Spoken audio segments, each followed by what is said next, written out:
A Kollontai escreve em 1913, já lá se vão quase 110 anos, e são questões que ainda são colocadas para nós nesse dia, que é tão pungente ainda. Ela diz assim, eu vou tentar falar um pouco com as minhas e com as palavras dela, que ela diz que o Dia da Mulher Trabalhadora faz parte de um elo, de uma corrente muito sólida, que é a mulher dentro do movimento operário. E depois ela diz assim, parece algo que é uma questão mesmo muito atual.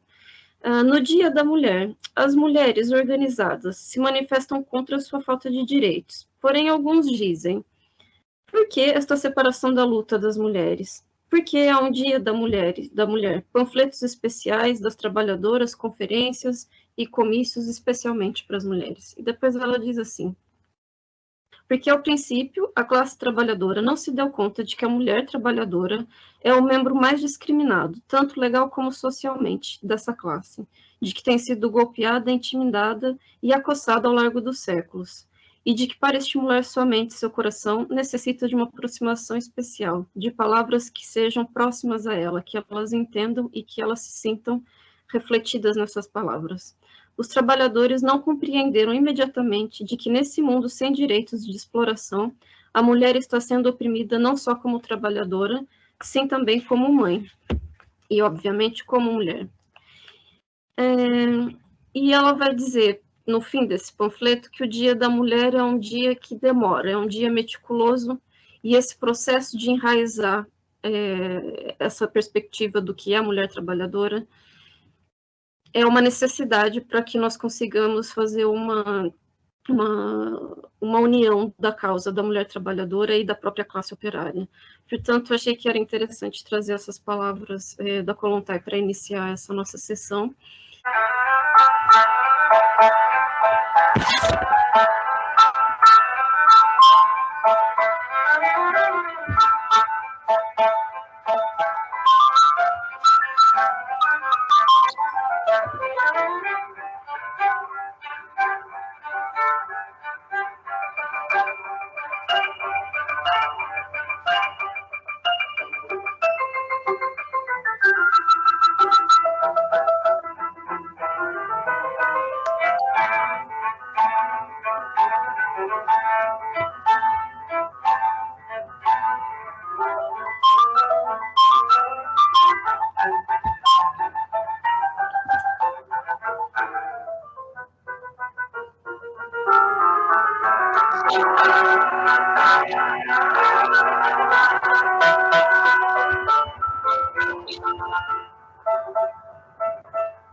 A Luísa é trabalhadora nos Correios de Madrid e faz parte da rede de apoio laboral de Vallecas, e nos falará sobre a precariedade da mulher trabalhadora nos Correios do Estado espanhol.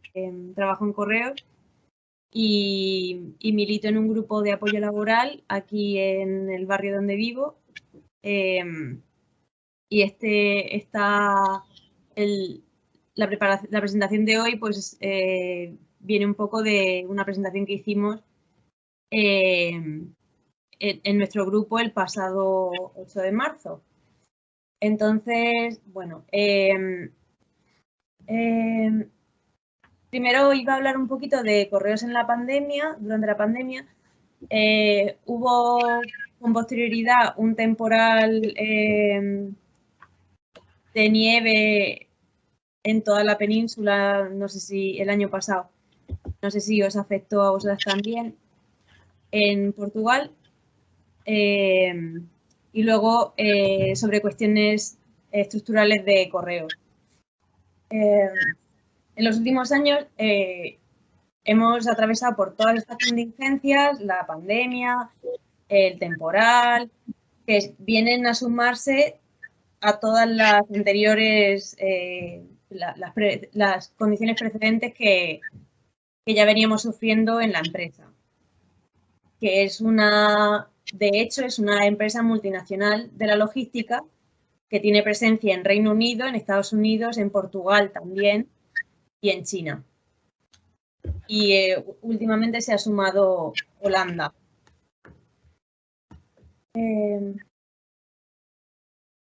Correos actualmente va a un ritmo marcado por esencialmente Amazon, que lidera todo el sector e introduce el modelo de trabajo muy centrado en la productividad que a día de, o sea, que esta Amazon ha desarrollado internamente y un poco ha forzado al resto de empresas a llevar. Correo no es una empresa, es pública, pero como he dicho antes, se está desarrollando mucho a nivel internacional. Es un grupo empresarial que amalgama a Correos, que es la tradicional empresa de distribución de correo, una empresa de paquetería más precaria que se llama Correos Express, que también está presente en Portugal, una empresa de mailing que se llama Nexea y Correos Telecom, que se ocupa de infraestructuras y telecomunicaciones. Emplea alrededor de 78.000 trabajadores en total. En Correos la población trabajadora, en Correos en particular, la empresa tradicional de reparto, tiene 53.000 trabajadoras, el 53% de ellas mujeres. Sin embargo, a día de hoy, los sindicatos todos denuncian y denunciamos que no tenemos el segundo plan de diversidad e inclusión pendiente desde 2019. La empresa, en diversos comunicados de prensa y notas internas, dice estar súper comprometida con la mujer, se jacta, bueno, liderazgo femenino en Correos, siempre saca bueno, como tenéis ahí en la imagen, un sello conmemorativo del centenario de Clara Campoamor, que fue una de las empleadas de Correos pionera, que fue una empresa que contrató mujeres muy prontamente y una empresa que tiene mayoría de empleadas mujeres.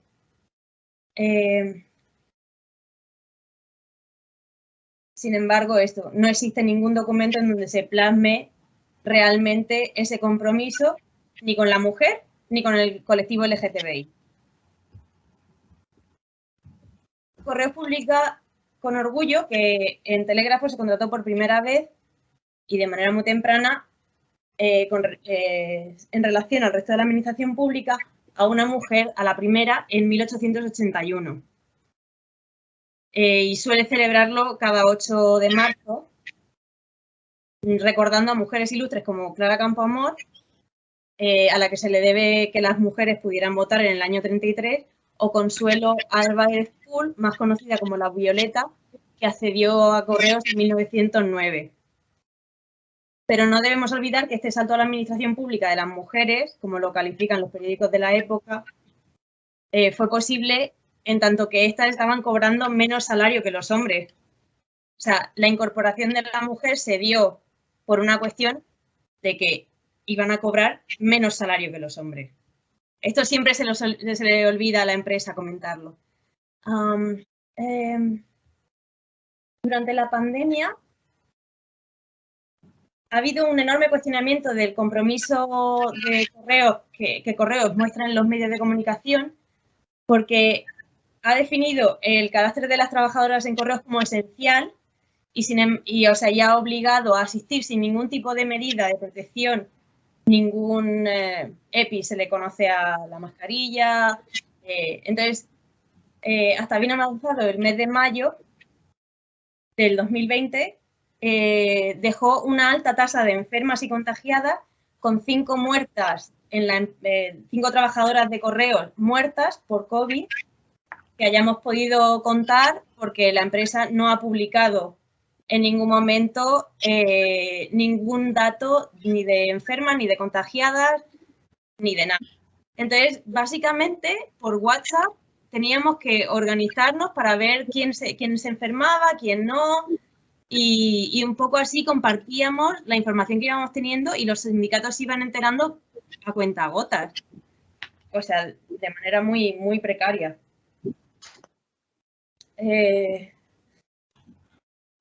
fue un número muy escandaloso, ha sido un número muy escandaloso de contagios durante la cuarentena.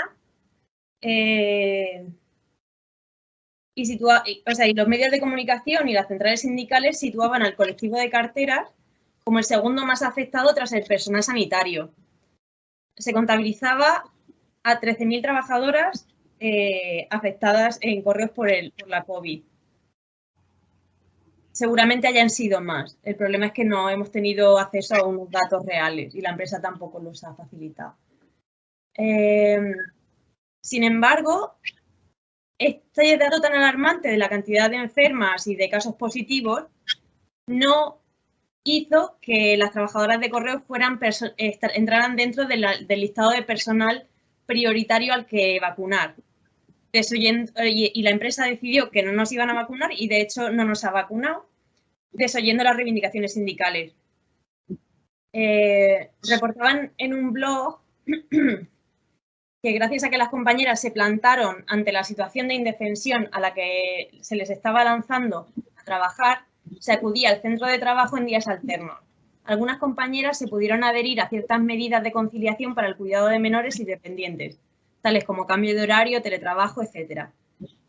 Pero esto es tal cual, ¿no? O sea, gracias a que la gente, las trabajadoras, de manera espontánea, se negasen a trabajar, fue que la empresa un poco reculó y de trabajadoras esenciales hizo que trabajásemos días alternos solamente, un día sí y un día no.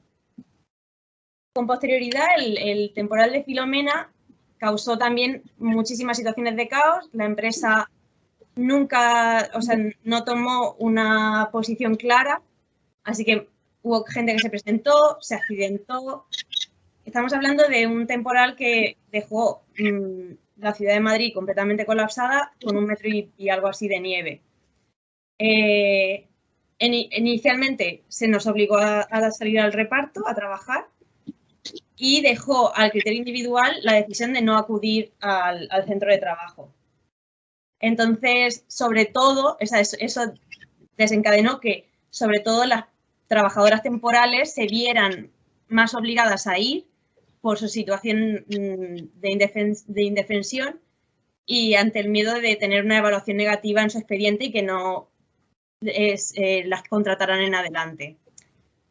Enlazando con esto, voy a hablar un poquito de la precariedad en el empleo que se da en correos. El miedo que se instaló en esta ocasión en Filomena es un miedo real que ocurre porque Correos, que es una empresa ya líder en precariedad, ha mantenido unos niveles de temporalidad superiores al 30%. En los últimos años, este 30% lo han intentado ir cambiando, lavándole la cara y ha habido un pequeño receso en la temporalidad porque ha habido un incremento en contratos a tiempo parcial, que son, ya suponen un 23% y que cada vez que consolidan empleo, supuestamente consolidan empleo, lo único que incrementan o lo que incrementan mayoritariamente es los contratos a tiempo parcial, que te contratan durante un periodo de tiempo del año y luego te despiden. O sea, no te despiden, pero te dejan ahí con el contrato en stand-by y luego al año siguiente te vuelven a contratar ese periodo, pero tú el resto no cobras. O bien trabajos de fines de semana, que evidentemente nadie puede vivir de ello. Durante la pandemia ha habido, como todos sabéis, hubo un momento de crecimiento en la cantidad de paquetes que se movían, que se contrastaba un poco con la falta de transportes, etcétera, pero sí que lo hubo. Y, sin embargo, esto no se tradujo en consolidación de empleo. De hecho, hubo un incremento del 45% en los envíos gestionados y se redujo en torno a un 4% la cantidad de trabajadores, porque se jubilan, algunos los despiden, etcétera. y no reponen, entonces un 4% de los trabajadores de los puestos de trabajo se perdió. En fin, esto se traduce en un aumento de la carga de trabajo y una intensificación del trabajo en sí que es difícil de llevar. Yo llevo más o menos 15 años trabajando en correos, entonces algunas experiencias en relación a mi condición de mujer y que han tenido compañeras que hemos escuchado, que los sindicatos han denunciado,